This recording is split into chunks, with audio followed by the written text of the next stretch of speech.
اعوذ باللہ من الشیطان الرجیم بسم اللہ الرحمن الرحیم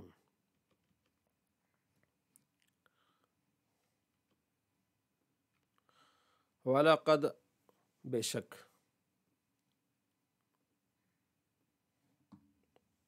ارسلنا ہم نے بھیجا الی امتوں کی طرف من قبلک آپ سے پہلے، من یہاں زائدہ ہے، رسول فکذبوہم تو انہوں نے ان کو جھٹلایا، فاخذناہم تو ہم نے ان کو پکڑا بالبأسائی سختی کے ساتھ، یعنی شدت الفقری قحط اول قحط سے اور ان کے مالوں میں کمی کر کے ہم نے ان کو ودرائی ٹھیک ہے المرض و نقصان الانفس والاموال مالوں میں اور جانوں میں نقصان کر کے ہم نے ان کو پکڑا لعلہم تاکہ وہ یتضرعون ڈریں یتذللون ٹھیک ہے نا وہ اپنے عاجزی دکھائیں اور فیؤمنون ایمان لے آئیں فلولا ایسا کیوں نہ ہوا فہلا اذ جاءہم باسنا جب ہمارا ان پر عذاب آیا عذابنا تضرعوا تو انہیں چاہیے تھا کہ وہ ڈر جاتے اے لم یفعلوا ذلک ایسا انہوں نے کیوں نہیں کیا ما قیام المقتضی لہو ان کے لیے یہ حالات جو پیدا ہوئے اس وجہ سے تاکہ وہ ان حالات میں ڈریں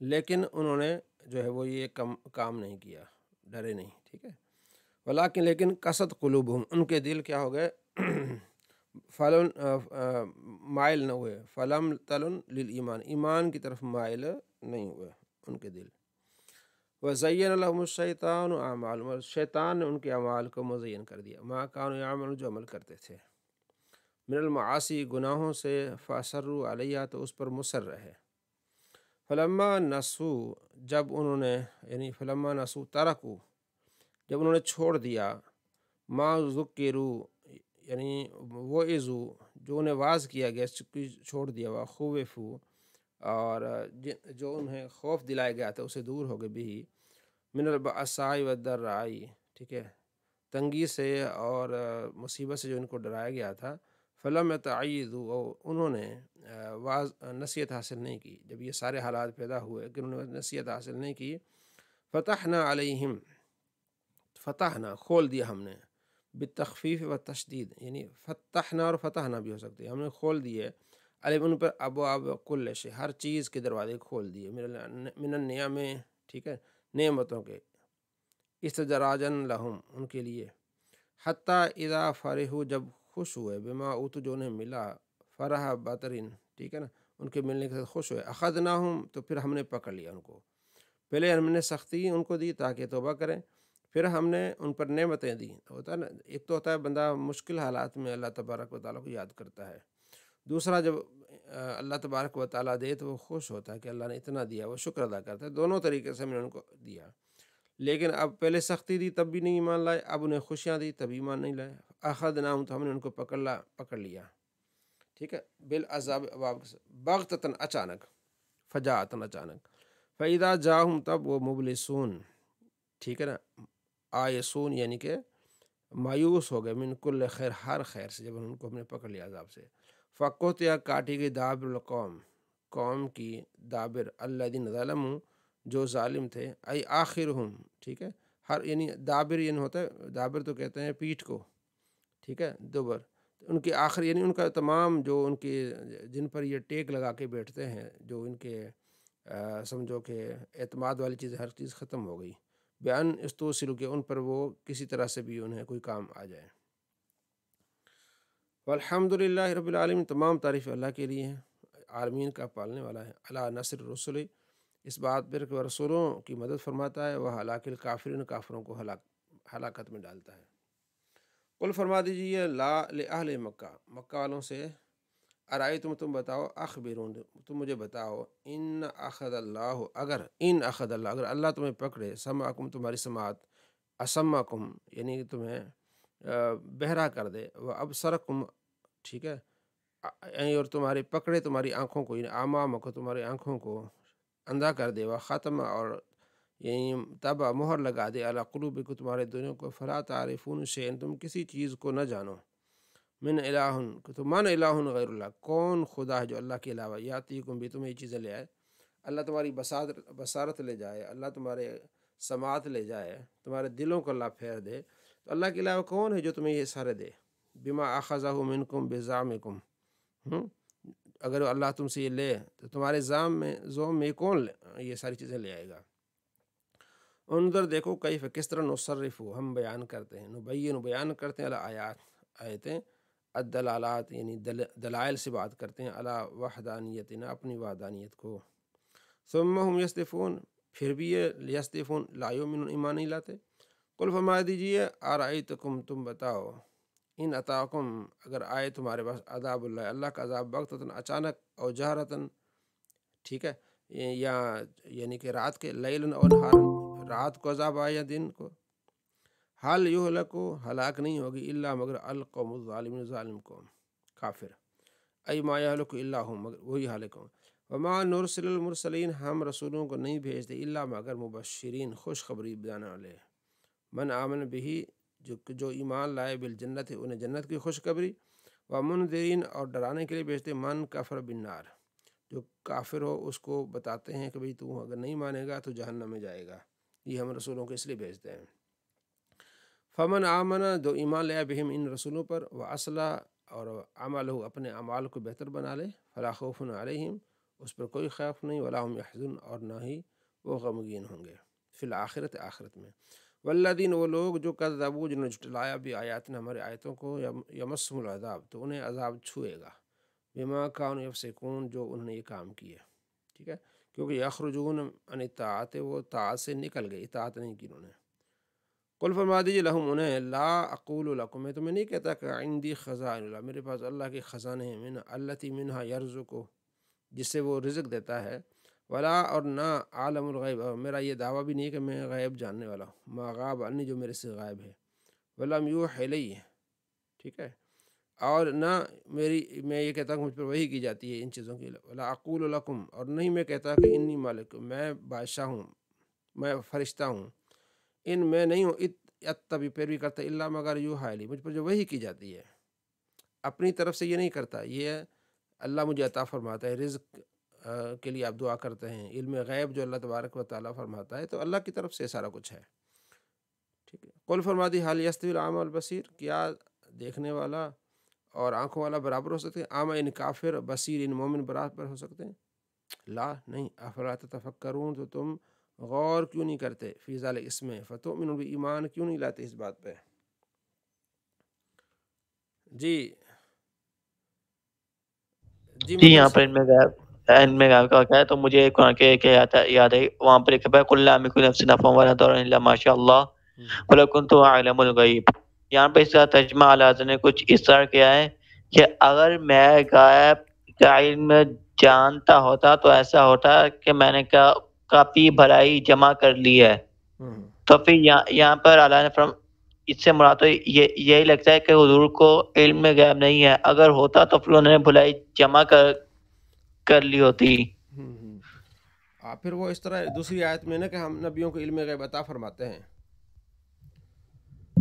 اللہ فرماتے ہیں ہم علم غیب عطا فرماتے ہیں، تو یہاں آپ علیہ السلام فرماتے ہیں میں علم غیب نہیں جانتا تھا، اس میں پھر تضاد آ گیا نا، جی جی تو یہ یہاں جو ہے نا کہ میں علم غیب نہیں جانتا، از خود نہیں جانتا، پھر آگے نا مجھ پر وحی کی جاتی ہے، تو اسے معلوم ہو کہ جو بھی علم غیب ہوتا ہے اللہ تبارک و تعالیٰ کی طرف سے وہی نبی علیہ السلام کو علم عطا فرماتا ہے، وَعَلَّمَكَ مَا لَمْ تَكُنْ تَعْلَمْ اللہ نے آپ کو سکھایا جو آپ نہیں جانتے تھے، وَكَانَ فَضْلُ اللَّهِ عَلَيْكَ عَظِيمًا یہ اللہ کا فضل ہے آپ پر۔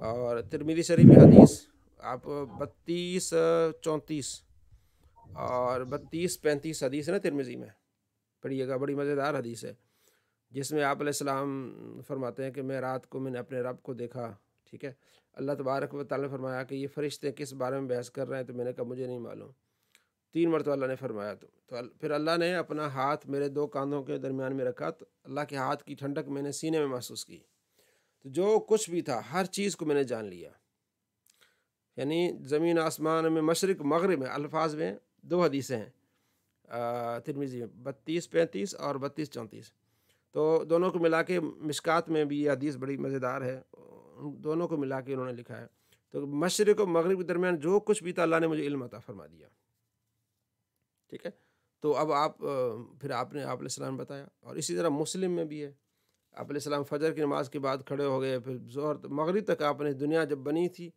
اور جب دنیا کا آخری آدمی جنت میں چلا گیا، جہنمی جہنم میں، تو وہ سب کو آپ علیہ السلام بتایا۔ اور بخاری میں حدیث ہے، آپ علیہ السلام فرماتے ہیں وہ آخری جنتی جو جنت میں جائے گا، اور آخری جہنمی جو جہنم سے نکلے گا، وہ حدیث طویل آپ نے سنی ہوگی، تو اللہ اس کو جہنم سے نکالے گا، مطلب وہ کہے گا یا اللہ میرا منہ جہنم کی طرف سے ہٹا دے، بڑی یہاں سے ہوا جو ہے وہ گرم آ رہی ہے، تو اللہ کہے گا اس کے علاوہ اور تو سوال نہیں کرے گا، کہے گا نہیں۔ اللہ پھر جنت کی طرف اس کا منہ کرے گا، وہاں سے ٹھنڈی ہوا آئے گی، تو کچھ عرصے کے بعد کہے گا یا اللہ اس کے قریب کر دے۔ اللہ فرمائے گا یہ سوال اگر تیرا پورا کروں تو اور تو نہیں مانگے گا، کہے گا نہیں۔ اللہ اس کو قریب کرے گا، پھر جنت کے نظارے دیکھے گا، تو پھر کچھ عرصے کے بعد پھر وہ کہے گا اللہ اس میں مجھے اندر داخل کر دے۔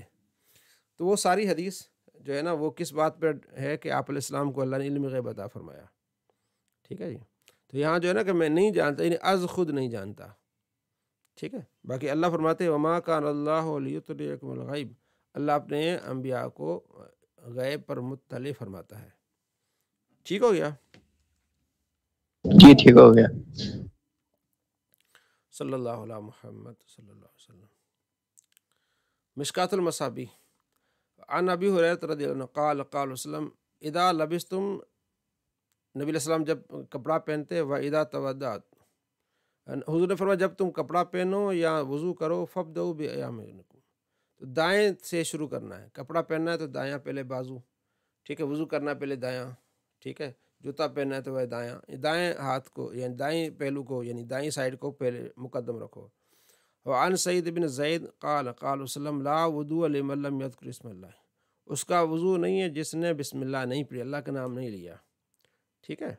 اب یہاں لا وضو، اس کا وضو نہیں ہے اور جس نے اللہ کا ذکر نہیں کیا، تو اس لیے میرے خیال میں اہل حدیث حضرات کہتے ہیں کہ بسم اللہ پڑھنا لازمی ہے۔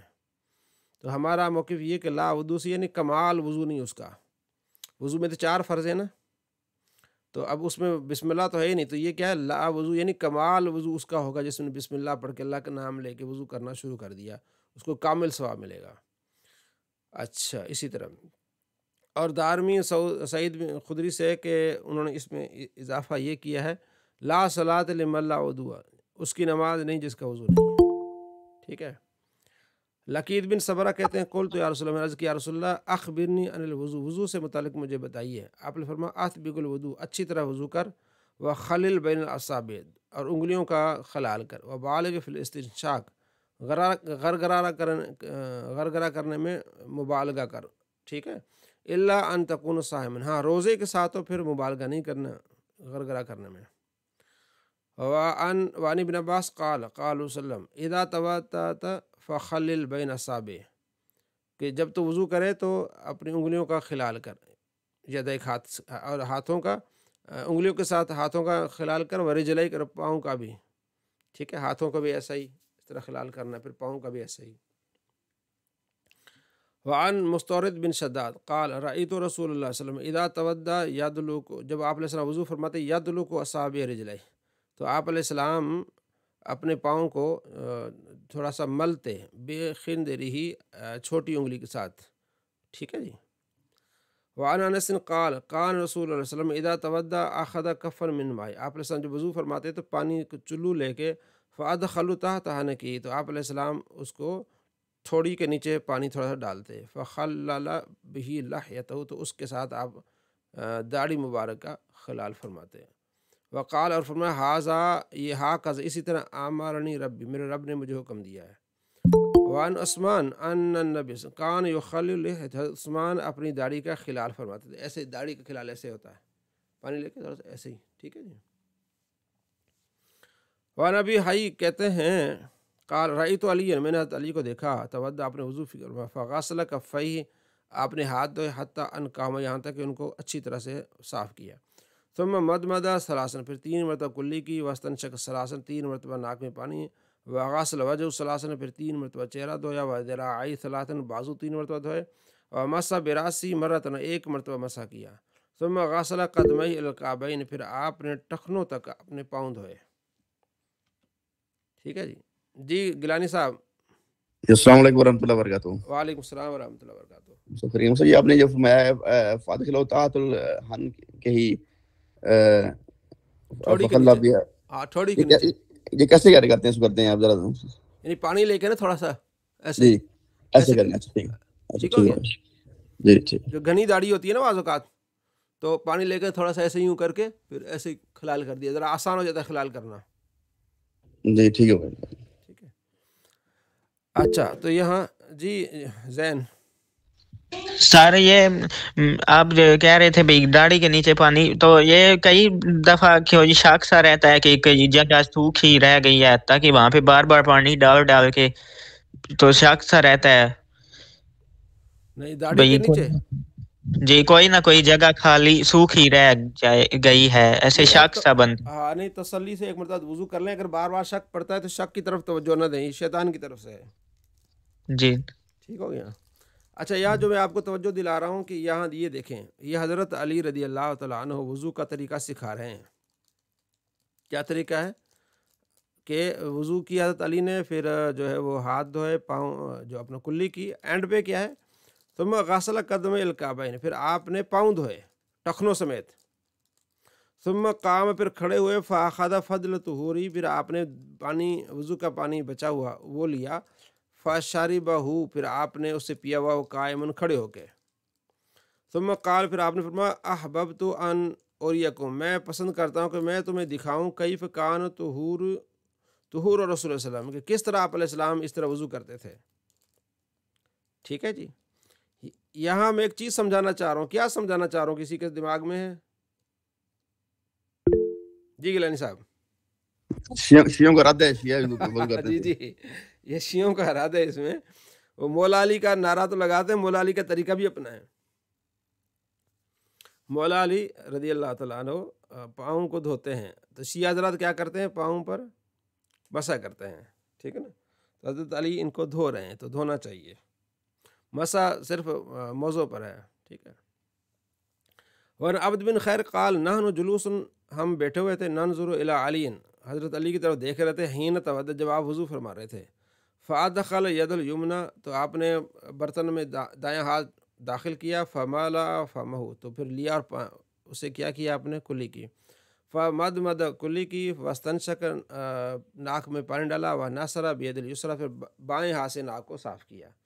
فعل ذلك 3 مرات، یہ 3 مرتبہ آپ نے کیا. ثم قال، فرمایا من سرہ، جسے خوشی ہو کہ ان ينظر، کہ دیکھے الی طہور رسول اللہ، آپ علیہ السلام کی پاکی کو، ان وضو کو. فہذا طہور، یہ آپ کا وضو ہے. اس طرح آپ علیہ السلام فرماتے تھے. اور عبداللہ بن زید قال رأیت رسول اللہ صلی اللہ علیہ وسلم مدمد واستنشق من کف واحد، کہ میں نے دیکھا آپ علیہ السلام کو کہ آپ ایک ہی چلو سے کلی تھوڑی سی، پھر ناک میں پانی ڈال دیا. فعل ذلك 3، آپ علیہ السلام نے 3 مرتبہ ایسا کیا. تو یہ بھی طریقہ ہے، ہر مرتبہ الگ الگ کلی کرنا. یہ بھی ایک دوسرا ہے کہ آپ تھوڑا پانی چلو میں لیا، تھوڑا ناک میں ڈال دیا. ٹھیک ہے جی. جس طرح وضو کے 3 طریقے بتائے نا آپ علیہ السلام نے، کہ ایک مرتبہ بھی آپ نے اعضاء کو دھو سکتے ہیں، یہ بھی حدیثوں میں، پھر 2 مرتبہ بھی، پھر 3 مرتبہ بھی. تو اس کو آپ حکمت عملی سے لیں کہ پانی کم ہے تو 1 مرتبہ دھوئیں، یا رش زیادہ ہے. ٹھیک ہے جی. تو پیچھے لائنیں لگی ہوئی ہیں، تو آپ جو ہے نا وہ ایک مرتبہ دھو لیں اس حدیث پر عمل کرتے ہوئے. اب رش بہت زیادہ ہے اور آپ پوری سنتیں پوری کریں گے، تو خاص طور پر جو عمرے پہ جاتے ہیں پیچھے، ٹھیک ہے جی، گیلانی صاحب بھی ہو کے آئے ہیں ماشاءاللہ، تو وہ کچھ ایسے مقامات ہیں جہاں جانا رش بڑا ہوتا ہے. مثلا ہم گئے تھے وہ ایریا جہاں حضرت عبداللہ راوی، ہاں، عبداللہ بن عباس کا جہاں مزار ہے، وہاں گئے تھے ہم لوگ، طائف. ٹھیک ہے جی. طائف میں جو ہے عبداللہ بن عمر، عبداللہ بن عباس، ہاں جی، عبداللہ بن عمر بلکہ عبداللہ بن عباس کا جو مدرسہ ہے وہاں گئے تھے طائف میں. وہ ساتھ میں آپ کی قبر انور بھی ہے. تو وہاں مسجد ہے عبداللہ بن عباس. وہاں جب آپ جائیں گے تو رش بڑا رہتا ہے، وہاں زائرین آئے ہوتے ہیں. تو وہاں پھر آپ یہ ان سنتوں پر عمل کریں کہ ایک مرتبہ دھونا ہے. تو اسی طرح جب کلی کرنی تو ایسا ہی، یوں کر کے ایسا ہی، تاکہ اپنا پانی بھی بچے. وہاں آپ کو پتہ ہے کہ سعودی میں پانی کی بڑی قلت ہوتی ہے. اسی طرح ہر وہ علاقہ جہاں قلت ہو تو ان چیزوں پر عمل کیا جا سکتا ہے. ٹھیک ہے گیلانی صاحب، سمجھ آ رہی ہے؟ جی ہاں. اچھا پھر ایک ہے وعن ابن عباس ان نبی صلی اللہ علیہ وسلم مسح براسی، آپ علیہ السلام نے سر کا مسح کیا، وہ اذن، کانوں کا بھی مسح کیا، باطن، باہر کے ایسے، بالصباحتین. ٹھیک ہے. تو کس کا جی؟ انگلی کے ساتھ اندر ایسے، اور وظاہرہما بابہامہ، اور باہر سے جو ہے وہ انگوٹھے کے ساتھ آپ علیہ السلام نے مسح کیا۔ اسی طرح ربیع بن معاوض کہتے ہیں کہ نبی علیہ السلام کو انہوں نے دیکھا، آپ نے وضو فرمایا، کہتی ہیں کہ آپ نے مسح کیا سر کا، اقبل منہ ادبر، اوپر سے یوں لے کے گئے سامنے سے اور پیچھے تک لے گئے، ٹھیک ہے، تو وہ سد گئے اور آپ علیہ السلام نے ایسے ہی پیچھے جو اس کا بھی کیا، کہتے ہیں گدی کا، ٹھیک ہے، وہ اذنہ ہے اور کان کا مرتن واحدن ایک مرتبہ کیا، ٹھیک ہے جی۔ تو وہ کیسے ہوگا؟ وہ اس طرح جیسے ہم کرتے رہتے ہیں، ٹھیک ہے نا، پانی لیا اور یہاں سے یوں لے گئے، یوں لے کے پھر یوں لے آئے، ٹھیک ہے نا، یہ چیز یوں لے آئے، پھر کان میں ڈالا اور پھر باہر سے انگوٹھے سے ایسے کر دیا، ایسے گدی پر تھوڑا سا ایسے پیچھے سے کر دیا، تو یہ کیا ہے؟ وضو، یہ مسح، ٹھیک ہے جی۔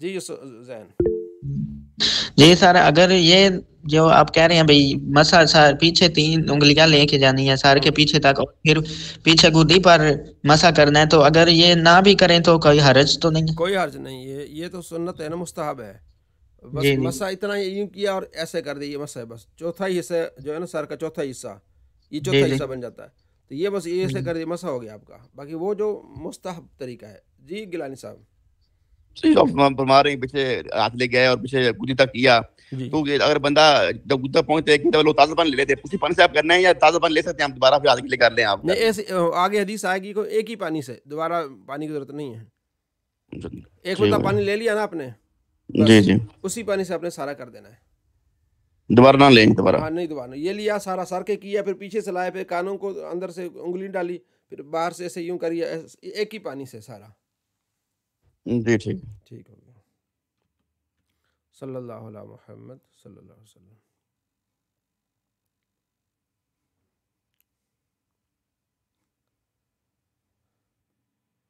نور العزا، ٹھیک ہے جی، باب شروط الصلاۃ و ارکانہا، ٹھیک ہے جی، نماز کے شرائط، اس کے ارکان، لا بد لصحۃ الصلاۃ من 27 شیء، لازمی ہے نماز کی صحیح ہونے کے لیے 17 چیزوں کا لازمی ہے، الطہارۃ من الحدث، ٹھیک ہے، حدث یعنی حدث اصغر ہو، حدث اکبر ہو، ٹھیک ہے جی۔ جی فیروز صاحب، حدث اصغر اور اکبر میں کیا فرق ہے؟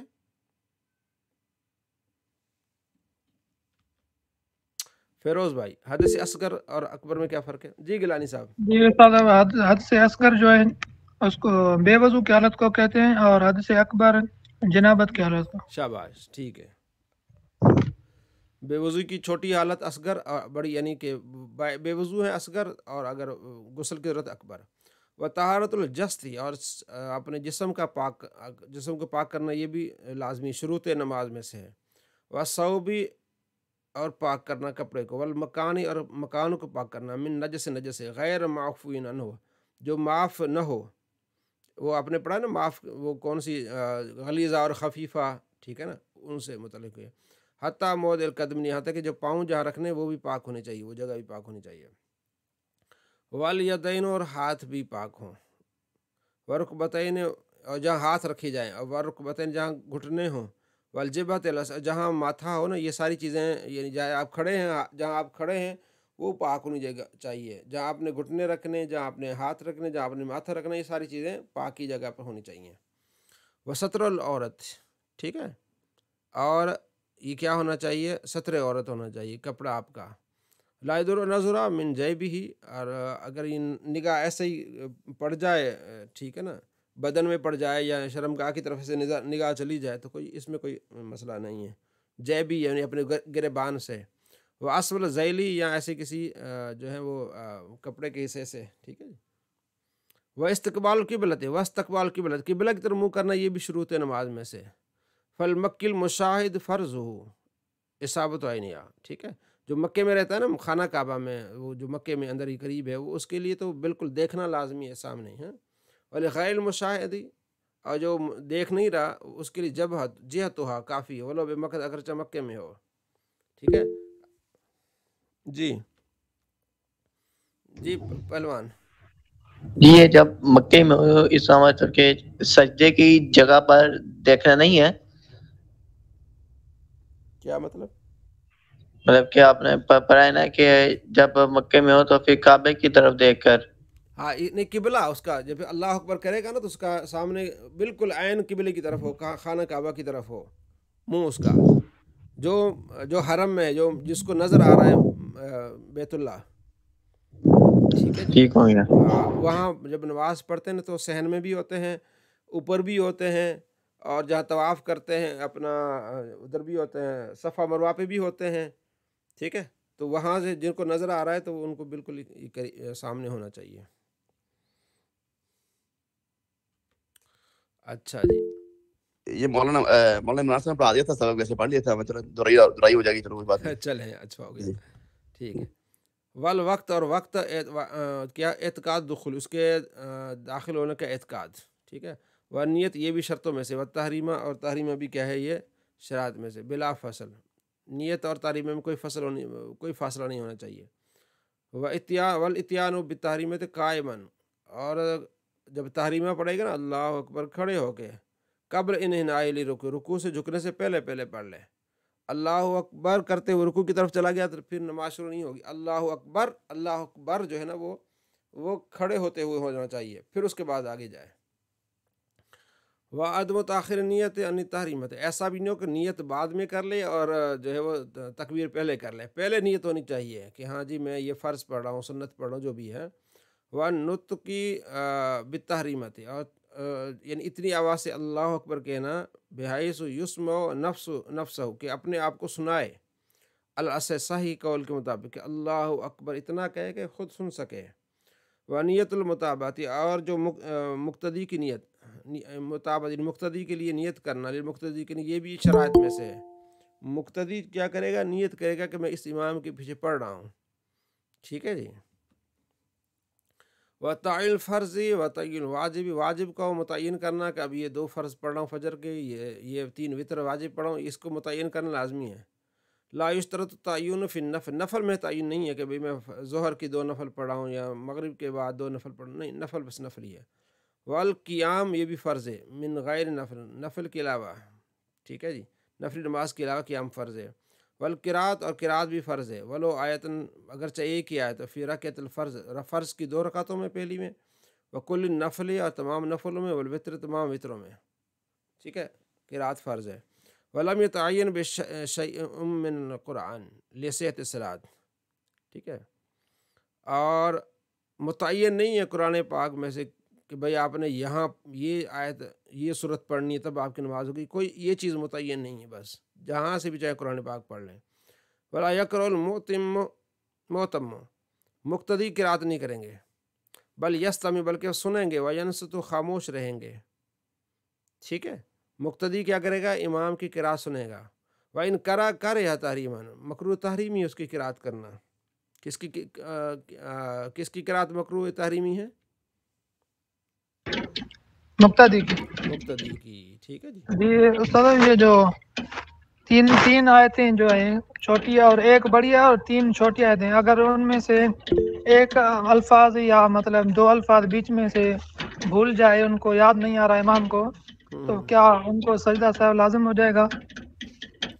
یعنی کہ ایک آیت پڑھ لی نا، انا اعطیناک الکوثر، ایک آیت پڑھ لی، فرض اس کا ادا ہو گیا، ٹھیک اچھا. ہے. ہاں جی، گیلانی صاحب. نہیں استاد، یہ جو 3 آیتیں تھیں نا ہاں واجب، تو سورہ، کیا ان کو؟ اگر اس نے سورہ فاتحہ پڑھ لی ہے نا، جی بس پھر اس کا کام ہو گیا. اس کے بعد اگر آگے پیچھے آیتیں ہوگی تو کوئی مسئلہ نہیں ہے. ٹھیک صحیح. جی گیلانی صاحب. گیلانی صاحب جی، پہلوان. جی یہ جو آپ نے فرمایا نا مفتی نام پڑھے، یہ جو واقعہ پڑھتے ہیں سورہ فاتحہ خلف الامام پڑھتے ہیں، وہ پڑھ دیتے ہیں، ان کو نہیں پڑھنا چاہیے. یہاں سے پھر ثابت یہ ہوا خاموش رہنا چاہیے. یہ جو ہے نا وہ بالکل اس طرح ہی ہے. نبی قرآن پاک میں ہے، سورہ اعراف آیت نمبر 204 ہے، وَإِذَا قُرِئَ الْقُرْآنُ فَاسْتَمِعُوا لَهُ وَأَنصِتُوا لَعَلَّكُمْ تُرْحَمُونَ. جب قرآن پڑھا جائے خاموش رہو تاکہ تم پر رحم کیا جائے. قرآن پاک پڑھا جائے تم خاموش رہو، ٹھیک ہے. اب وہ حدیث لاتے ہیں، قرآن کے مقابلے میں حدیث لاتے ہیں. قرآن کے مقابلے میں حدیث نہیں ہوتا، یہ اصول نہیں ہے. قرآن اول ہے، ٹھیک ہے. جب اپنی بات آتی تو پھر قرآن سے ثابت کرو. تو جو حدیث ہے لا قرات لا صلاۃ لمن لم یقرأ بفاتحۃ الکتاب، کہ جس نے سورہ فاتحہ نہیں پڑھی اس کی نماز نہیں ہے. تو یہ کس کے لیے؟ اس میں کوئی متعین نہیں ہے. اس لیے کہ اس کے علاوہ اس کا جو راوی ہے سفیان وہ خود کہہ رہا ہے کہ للمفردی، مفرد کے لیے، اکیلے کے لیے. اور مسلم میں حدیث ہے 905 نمبر حدیث ہے اور 405 نمبر حدیث ہے، 2 نمبر مسلم کے. امام مسلم سے پوچھا گیا کہ حضرت ابو ہریرہ سے روایت ہے کہ امام نبی علیہ السلام فرماتے ہیں امام جب قرات کرے تم خاموش رہو، تو کیا یہ حدیث صحیح ہے؟ تو فرمایا ہاں صحیح حدیث ہے. امام جب قرات کرے تم کیا رہو؟ خاموش رہو، یہ حدیث ہے. تو اب اس سے واضح کیا ہو گیا کہ لا صلاۃ لمن لم یقرأ بفاتحۃ الکتاب، یہ مقتدی کے لیے نہیں ہے، یہ امام کے لیے یا منفرد کے لیے ہے، کیونکہ نبی علیہ السلام نے خود فرما دیا کہ امام کی قرات مقتدی کی قرات ہے. 850 نمبر ابن ماجہ میں بھی ہے اور مسلم میں، اور 1298 نمبر روایت ہے مسلم میں. حضرت زید بن ثابت سے پوچھا گیا کہ امام کے پیچھے قرات، فرمایا لا شیء، کچھ بھی نہیں پڑھنا چاہیے امام کے پیچھے. ٹھیک ہو گیا. اچھا اب کہتے ہیں کہ بھئی چلو آپ قرآن پاک کے بارے میں کہتے ہیں کہ چلو جب قرآن پاک پڑھا جائے خاموش رہو، تو ظہر میں عصر میں کتنا اونچی آواز سے پڑھتے ہیں، اس وقت کیوں خاموش رہتے ہیں؟ اس وقت کیوں نہیں پڑھتے؟ بھائی وہ بھی حدیث ہے، 888 حدیث ہے مسلم میں. آپ علیہ السلام ظہر کی نماز پڑھا رہے تھے، راوی کو شک شاید عصر کی تھی، تو کسی نے پیچھے سے قرات کی، تو آپ علیہ السلام نے سختی سے منع فرمایا، یعنی ناگواری کا اظہار کیا. آپ نے فرمایا یہ کون میرے سے قرات چھین رہا تھا؟ پیچھے قرات کی ایک صحابی نے. اب کہتے نہیں وہ تو سورہ اعلیٰ پڑھ رہا تھا. بھائی سورہ اعلیٰ ہو یا کوئی بھی ہو، پیچھے قرات ہو رہی، نبی علیہ السلام کو تکلیف ہوئی. اچھا سورہ اعلیٰ پڑھ رہا تھا تو آپ کو تکلیف ہوئی، سورہ فاتحہ پڑھتا تکلیف نہ ہوتی؟ بات ہے اونچی آواز سے، ٹھیک ہے نا. تو آپ علیہ السلام نے منع فرما دیا. 313 نمبر روایت ہے ترمذی میں، حضرت جابر کہتے ہیں، صحابی کہتے ہیں کہ جب آپ نماز پڑھیں تو آپ کے لیے لازمی ہے کہ فاتحہ بھی پڑھیں، لیکن جب امام کے پیچھے ہو تو پھر فاتحہ نہیں ہے. ٹھیک ہے. تو اس پر میرا مناظرہ ہوا تھا سندھ کے کچھ وہابی تھے ان سے. تو میں نے کہا پہلے آپ قرآن سے ثابت کریں، میں قرآن سے ثابت کر دوں گا، آپ بھی قرآن سے ثابت کریں. تو میں نے آپ کو یہ آیت پڑھ کے بتائی کہ امام جب بھی قرآن پڑھا جائے تم خاموش رہو، اب تم قرآن سے ثابت کرو. 3 دن تک وہ اس سے ثابت نہیں کر سکے. پھر میں نے کہا آپ بخاری مسلم میں آئیں. پہلے میں نے بات کی جو مسند احمد سے حدیث لیا، میں نے کہا نہیں ایسا نہیں ہے، طریقہ کار ہے قرآن سے پھر بخاری مسلم، کیونکہ بخاری مسلم جو ہے اس میں یہ ہے کہ اس میں متفقن علیہ حدیث ہوتی ہیں اکثر، اور اس پر ہمارا اتفاق ہے بخاری مسلم کی روایات میں. جب آپ بات کریں گے مسند احمد کی، وہاں اختلاف ہو جائے گا کہ حدیث صحیح ہے ضعیف ہے. تو پہلے جو حدیث صحیح ہیں جس پر ہمارا اتفاق ہے وہ تم بخاری مسلم سے حدیث لاؤ کہ امام کے پیچھے قرات کرنا ہے. میں دکھاتا ہوں کہ بخاری مسلم میں حدیث ہے کہ امام کے پیچھے قرات نہیں ہے. جیسے کہ 2 روایتیں میں نے آپ کو مسلم سے پڑھ کے بتائیں کہ آپ علیہ السلام نے خود فرمایا، اور زید بن ثابت نے، ان کے پاس کوئی نہیں ہے. اس کے علاوہ تیسری حدیث ہے 409 نمبر 404 نمبر روایت ہے، ٹھیک ہے، مسلم میں. تو 3 حدیثیں میں آپ کو بتا دیتا ہوں، تمہیں ایک بتا دو. تو بخاری مسلم میں ان کے پاس کوئی روایت نہیں ہے کہ امام کے پیچھے قرات کریں. اب آتے ہیں اس کے بعد ترمذی ادھر، تو وہ ہمارے پاس ڈھیروں روایات ہیں. ابن ماجہ میں نبی علیہ السلام فرماتے ہیں کہ امام کی قرات مقتدی کی قرات ہے. ان کے پاس ایک روایت ہے 2224 حدیث ہے، نہیں سوری 824 اور 823. تو اس میں یہ کہ آپ علیہ السلام نماز پڑھا رہے تھے تو پیچھے مقتدی نے قرات کی، تو آپ علیہ السلام فرمایا سورہ فاتحہ کے علاوہ کوئی قرات نہ کریں. اس کو البانی نے ضعیف کہا ہے، شیخ البانی اس کا کہتے ہیں کہ مقول اس میں مدلس راوی ہے، اس لیے یہ ضعیف روایت ہے. اس ضعیف روایت کو یہ لیتے ہیں، اور اس سے اوپر والی حدیث ہے 822، اس میں وہ یہی ہے لا صلاۃ لمن لم یقرأ بفاتحۃ الکتاب، ٹھیک ہے، کہ فاتحہ کے بغیر نماز نہیں ہوتی. اس میں راوی سفیان خود کہتا ہے کہ جناب یہ منفرد کے لیے ہے. ٹھیک ہو گیا. اب بات جو ہے نا 3 دن کے لگے رہے، تو میں نے کہا چلے میں ذرا ان کو، پھر میں نے انہیں کہا کہ بھائی ابن تیمیہ کہتا ہے کہ وہ لوگ گدھے ہیں جو امام کے پیچھے قرات کرتے ہیں. وہاں بھی جو ہے وہ واٹس ایپ گروپ سارا ڈیلیٹ کر دیا انہوں نے، بھاگ گئے.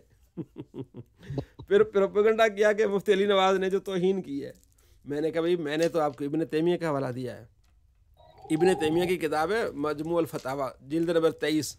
وہ کہتے ہیں کہ وہ لوگ گدھے ہیں جو امام کے پیچھے پڑھتے ہیں، ٹھیک ہے نا، تو قرآن سننا ہی نہیں چاہتے. بھائی یہ تمہارا امام ہے، تمہارے امام نے کیا اگر گستاخی تو ان سے جا کے پکڑیں. وہ واٹس ایپ گروپ ہی بند کر کے بھاگ گئے. تو ان کے امام کے مطابق یہ گدھے ہیں. گیلانی صاحب یاد رہے گی یہ بات؟ جی اس پر وہ جو میرا تھیسس ہے نا میرا تھیسس جو اس پر ایک فصل اسی پر ہے پوری. جی جی جو میرا پی ایچ ڈی کا تھیسس ہے نا جی جی اس میں ایک پوری فصل اسی پر. اور یہ آخری میں نے یہ حوالہ جو فصل کے اینڈ پہ جو ہے نا یہ گدھے والا اس کا پورا حوالہ بھی دیا ہوا ہے میں نے. ٹھیک ہے, اس کو اپنے پاس سنبھال کے رکھیں. جو تھیسس اس میں بہت سارے فوائد تھے آپ کو. وہ پی ایچ ڈی کا مقالہ جو ہوتا تھا جی جی وہ میں نے بھیجا تھا پچھلی مرتبہ بھی آپ نے کہا تھا, میں نے بھیجا تھا, آپ نے میرے خیال میں توجہ نہیں گروپ میں تو نہیں ہے. گروپ میں آیا ہوگا, ابھی میں بھیج دیتا ہوں, گروپ میں آیا ہوگا, آپ ذرا دیکھ لیں. ابھی بھیج دیں. ہاں ابھی آپ تو اس کو آپ دیکھ لیں, یاد رکھیں. ٹھیک ہے جی, تو اس کا آپ کو اس میں بہت سارے ایسی چیزیں ہیں جو آپ کو انشاءاللہ بڑا فائدہ دیں گی. ٹھیک ہے صاحب, یہ سوری تھوڑا دماغ سوال ہے. آپ نے بتایا فروز بھائی کے جواب میں کہ فتح آپ سورہ فتح پڑھ اس کے بعد آپ نے ہم سنتے ہیں کم سے کم 3 آیتیں پڑھنی چاہیے, تو آپ نے فرمایا ایک آیت بھی کافی ہے, اس کے بارے میں ہاں ایک آیت فرض ہے, ایک آیت فرض ہے نا, 3 آیتیں واجب کی ہے نا,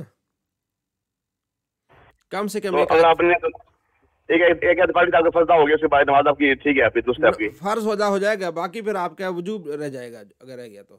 اگر آپ نے سورہ فاتحہ پڑھ لی تو پھر تو اس میں وہ 3 آیتیں ویسے بھی آ جاتی ہیں. سورہ فاتحہ کے بعد سورہ مانی ضرور ہوتی ہے نا, سورہ فاتحہ کے بعد سورہ مانی وہ واجب ہے, وہ فرض نہیں واجب ہے. تو اگر وہ واجب ابھی ہو گیا تو پھر آپ کو سجدہ صاحب کرنا پڑے گا یا نماز ہو جائے گی؟ ہاں سجدہ صاحب کرنا پڑے گا آپ کو. ٹھیک ہو گیا جی جی سجدہ صاحب میں نے سینڈ کر دیا, ذرا آگے دیکھیں. اب آپ اپنے پاس اس کو سنبھال کے رکھیں, آپ کو انشاءاللہ بڑا فائدہ دے گا. اس میں بہت سارے موضوعات ہیں. ٹھیک ہے جی جی ہاں, تو میرے ایک شاگرد ہیں, رات کو پڑھتے ہیں, انڈیا کے ہیں, وہ امریکہ میں رہتے ہیں, وہ اس کو پبلش بھی کر رہے ہیں کتابی شکل میں. وہ بھی آگے تو وہ بھی آپ کو بھیجیں گے انشاءاللہ.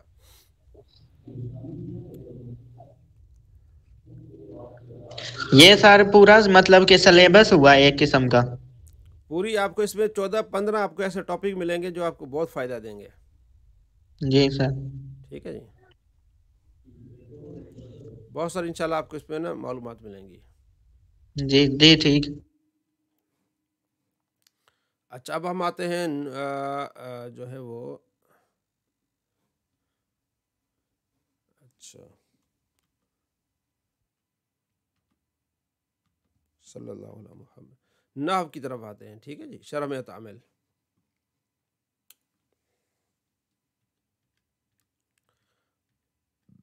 اسماء افعال یہ آپ نے پڑھ لیے تھے میرے خیال میں, افعال ناقصہ بھی آپ نے پڑھ لیے. ٹھیک ہے, ما بری ہے, ما فت, افعال مقاربہ, قاد کرب.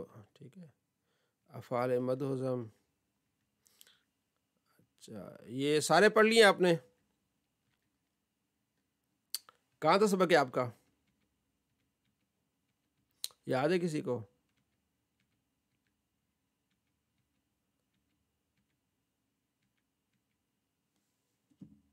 جی گیلانی صاحب.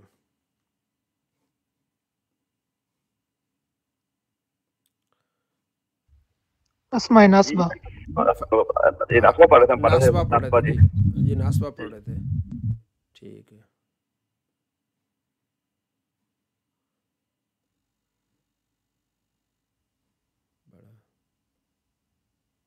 ہاں جی, صفحہ نمبر 52 ہے, 53 صفحہ نمبر 53 کھولیں, اوپر چلے گئے. افعال اسماء ناصبہ. ٹھیک ہے جی, کیا مطلب اسماء ناصبہ؟ جی جی اپنا فیروز, کیا مطلب اسماء ناصبہ؟ اسم کو نصب دینے والے.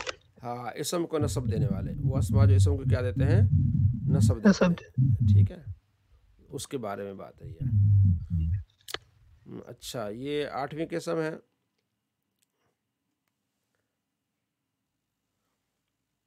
جو اسم کو نکرہ کے تمیز ہونے پر نصب دیتے ہیں. نکرہ سے کیا مراد ہے؟ اسم نکرہ سے مراد جو غیر متعین چیز کے لیے وضع کیا گیا ہو. تمیز سے کیا مراد؟ تمیز کے معنی ایک چیز کو دوسرے سے الگ کرنا, جدا کرنے کے لیے آتا ہے. ٹھیک ہے, ایسا کرنے سے ابہام دور ہو جاتا ہے. اسم نکرہ کو تمیز ہونے کی بنا پر نصب دینے والے اسماء. ٹھیک ہے, اسم نکرہ کو تمیز ہونے کی بنا پر نصب دینے والے اسماء 4 ہیں. عشرن, پہلا کیا ہے؟ کیا مطلب ہوتا ہے؟ ہاں جی تمیز کا تمیز اوپر آیا نا، تمیز یہ اوپر یہ لکھا ہے نا، تمیز سے کیا مراد ہے؟ تمیز کے معنی ایک چیز کو دوسری چیز سے الگ کرنا، جس میں کوئی ابہام ہو نا، ٹھیک ہے. مثلاً اگر کہا جائے کہ 2 کلو، ٹھیک ہے نا، اب 2 کلو کس چیز کے ہے، پھر آگے آپ کو بتایا جائے کہ گندم، تو پھر یہ کیا ہو جائے گا، ابہام دور ہو جائے گا. جی. اور یہ غیر متعین کا کیا مطلب ہوتا ہے؟ جو تعین نہیں ہے، جس کا متعین نہ ہو. ٹھیک ہو گیا. مثلاً میں کہوں کہ جناب علی 20، میں کہوں آدمی، تو اب کتنے آدمی ہو سکتے ہیں؟ جب میں متعین کروں گا 20 آدمی، ٹھیک ہے نا، تو پھر یہ متعین ہو جائے گا. پہلے پھر صرف آدمی تھا نا، پہلے غیر متعین تھا. سمجھ آ رہی ہے؟ اب متعین کر دیا میں نے، اس کا نام لے لیا کہ اتنے آدمی، 20 آدمی. تو اسے کہتے ہیں تمیز، متعین و غیر متعین. ابہام سمجھ آ رہی؟ ابہام کس کو کہتے ہیں؟ پتہ نہیں کتنا ہے، ابہام پیدا ہو گیا نا بھائی، کہنا کیا چاہ رہے ہیں، کلو کہنا چاہ رہے ہیں، 2 کلو کہنا چاہ رہے ہیں، ٹھیک ہے، کتنی گنتی کر رہے ہیں، ابہام ہو گیا. مبہم بات ہو گئی نا، واضح نہیں ہے، مبہم ہے، واضح نہیں ہے.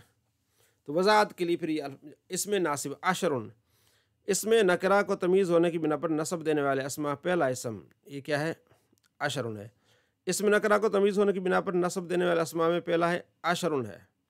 عشرن، عشرون، تاتسون. عشرن 10، عشرون 20، ثلاثون 30، اربعون 40، خمسون 50، اسی طرح یہ 90 90، ٹھیک ہے. یہ دہائیاں ہیں، 10 20 30 40، اسے کہتے ہیں دہائیاں. ان کا عمل کب عمل کرتے ہیں؟ جب ان کو احد اسنان تا تسعان کو مذکورہ دہائیوں کے ساتھ ترکیب دی جائے، ٹھیک ہے نا. یہ احد اور اسنان کو احد و عشرون کہیں گے. احد 1 و عشرون، 1 اور 20 کتنے ہو جائیں گے؟ جی گیلانی صاحب، 1 اور 20 کتنے ہو جائیں گے؟ 21 ہو گئے. ہاں، احد اسنان 2 اور 20، تسعون یعنی 9 اور 20. جب ان کو ان کے ساتھ جوڑا جائے گا تو پھر کس طرح بنے گا؟ ٹھیک ہے. واحد اور اسنان کو عشروں کے ساتھ ترکیب دینے کا کیا طریقہ ہے؟ پہلا اب ہم آتے ہیں واحد پر. پہلے انہوں نے صرف یہ وضاحت کی کہ ایسا ہوتا ہے، ٹھیک ہے نا. اب آتے ہیں کہ واحد کو کیسے جوڑیں گے، ٹھیک ہے نا. واحد اور اسنان یہ دونوں تذکیر تانیث میں ممیز یعنی معدود، جس کا عدد کی مطابق ہوتے ہیں. ممیز اگر مذکر ہو تو احد اور اسنان کو کیا کریں گے؟ عشرن کے ساتھ ترکیب دینے کا طریقہ یہ ہوگا کہ دونوں مذکر لے آیا جائے گا. جیسے مثلا احد عشر رجلن، کیا ہے؟ احد عشرہ رجلن، 11 آدمی. تو احد اور عشرہ یہ دونوں جو عدد ہے، احد بھی 1 اور عشرہ 10، 1 11، یہ دونوں کیا ہوں گے؟ مذکر ہوں گے. رجلن بھی مذکر ہے تو یہ بھی مذکر ہوں گے، ٹھیک ہے. اچھا، یہ کیا ممیز ہے؟ احد عشر ممیز ہے اور رجلن تمیز ہے. ویسے تھا نا کہ احد عشر 11، اب پتہ نہیں تھا 11 کیا ہے، تو رجلن اس کی تمیز آ گئی کہ 11 آدمی، ٹھیک ہو گیا. ابہام تھا نا، کیا 11، تو رجلن نے ابہام کو دور کر دیا کہ 11 آدمی. اچھا، اب کیا ہوتا ہے؟ یہ ممیز ہوتی ہے، تمیز ہوتی ہے. احد عشر کیا ہے؟ ممیز، یعنی جس کو تمیز کی جا رہی ہے. اور کون وہ اس کو ابہام کو دور کر رہا ہے؟ یہ رجلن. اچھا، اسنا عشر رجلن، 12 آدمی، ٹھیک ہے. اگر ممیز مؤنث ہو تو دونوں جز کیا ہوں گے؟ مؤنث لائے جائیں گے، ٹھیک ہے. نہیں الٹا، یعنی یہ ممیز اس کو کہیں گے، ممیز رجلن کو کہیں گے، اور یہ تمیز. اگر ممیز، ہاں کیا مطلب ہوتا ہے؟ ہاں جی، اس کا مطلب کیا ہوتا ہے ممیز کا؟ جس کو الگ کیا جا رہا ہے، جس کے ابہام کو دور کیا جا رہا ہے، جس میں تمیز کی جا رہی ہے. اس میں جو اشتباہ تھا، ابہام تھا نا کہ آدمی کتنے آدمی، تو وہ بتا رہے کہ 11 آدمی. اسے کیا کہتے ہیں؟ ممیز. اگر ممیز مؤنث ہو تو دونوں جز مؤنث ہوں گے. جیسے بتانیث جزائیں، جیسے احدا عشر رجلن امراتن، 11 عورتیں. اسنتا عشرت امراتن، 12 عورتیں. احدا میں الف تانیث کی علامت ہے، اور اسنتا میں، اب کہتے ہیں کہ اب یہ امراتن ہے نا، اگر اس کا عدد لائیں گے تو وہ مؤنث لائیں گے.